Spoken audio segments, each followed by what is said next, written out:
It speaks for itself. We could go through how the energy producers are shifting the wealth of the world, and we could go through all of that. But let's just take one data point as an example, because it's very important to you in Australia. You people are uniquely blessed because you are a commodity-based economy. That's a good place to be today. And in contrast to a number of alternatives that have been the place to be in the past. China purchased half of all the concrete in the world last year. Think about that for a minute. There are projects in America that are behind schedule because they can't get concrete. You wouldn't think of that as a strategic material, would you? But China's completing a city the size of Philadelphia every 2 months. They're moving 300 million people. That's the population of the United States. 300 million people from the farms to the cities. Their problem is employment. How do they solve that? They subsidize cheap goods and lend us the money to buy them. And it worked for a while, except now they've got an interesting thing going on. They've got a middle class.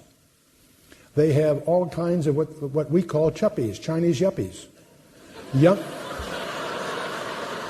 You're laughing. No, listen.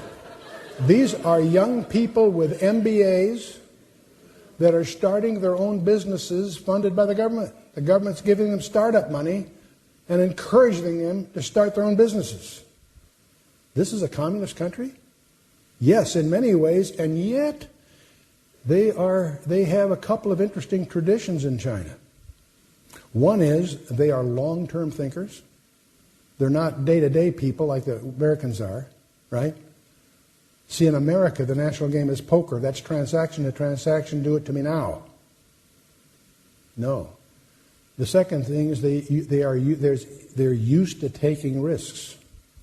That's a very interesting combination in an ethnic background. Long-term players and willing to take risks. That's fascinating. And their growth is staggering. Anyone that isn't paying attention to what's going on in China and India today is going to be blindsided rapidly. But meanwhile, let's talk a little bit about inflation. My grandparents had a restaurant that they sold to retire.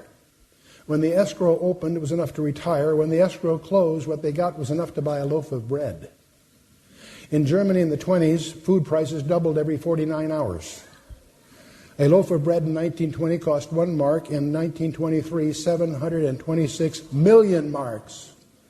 That trauma, that crushing trauma, set the stage for a total different regime, namely Hitler and all the rest. Well, that was the famous hyperinflation of Germany. Wait a minute, what about Russia in the 90s? The ruble went from 100 rubles to the dollar to 30,000 rubles a dollar in just a couple of years. In the United States, we're now the biggest debtor on the planet Earth, and our debt instruments are 480 oodles.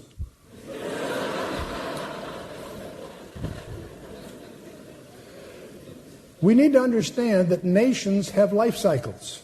They have a birth, a career, and a demise.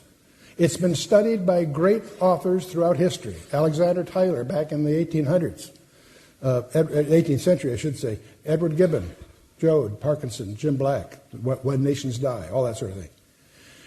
Well, democracies are inherently an unstable form of government. It cannot exist as a permanent form of government. It can only exist until the voters discover they can enrich themselves at the public treasury. That's why when Ben Franklin left the Constitutional Convention, somebody asked him, what kind of government did you give us? He says, a republic if you can keep it. And we haven't been able to. Some of you that get our newsletter may remember a few months ago I had a memorial, like you do an obituary, on the USS Constitution. Because it's been eclipsed between the Patriot Act, the executive directors, and there's no rule of law in America anymore. They may think it is, but it's a fiction. The average age of the world's civilizations hovers around 2 centuries, give or take. And the symptoms of the demise of a nation are surprisingly consistent throughout history. There's social decay, lawlessness, loss of economic discipline, rising bureaucracies in the government. Cultural decay, decline of education, weakening of cultural foundations, loss of respect for traditional values. Moral decay, rise of immorality, decay of religious belief, devaluing of human life. On it goes. Alexander Tyler summarized the cycle of nations. He says they go from bondage to spiritual faith, from spiritual faith to great courage, and from great courage they gain liberty, and liberty produces abundance. And the abundance then leads to complacency, which leads to apathy, and that leads to dependency, which goes back to bondage. That's his cycle. Alexander Tyler, 1750. Not bad. Let's take a look at this again. From bondage to spiritual faith. That's our history. From spiritual faith produced great courage. And that great courage brought us liberty. And that liberty produced an abundance that's the envy of the world. That's the problem. It's one of the problems. That abundance then leads to complacency. And that complacency leads to apathy. Where do you think we are on that cycle in America? Go to any American, when you're in America, stop a stranger on the street and ask him, what's the biggest problem in America? Is it ignorance or is it apathy? You'll say, I don't know and I don't care.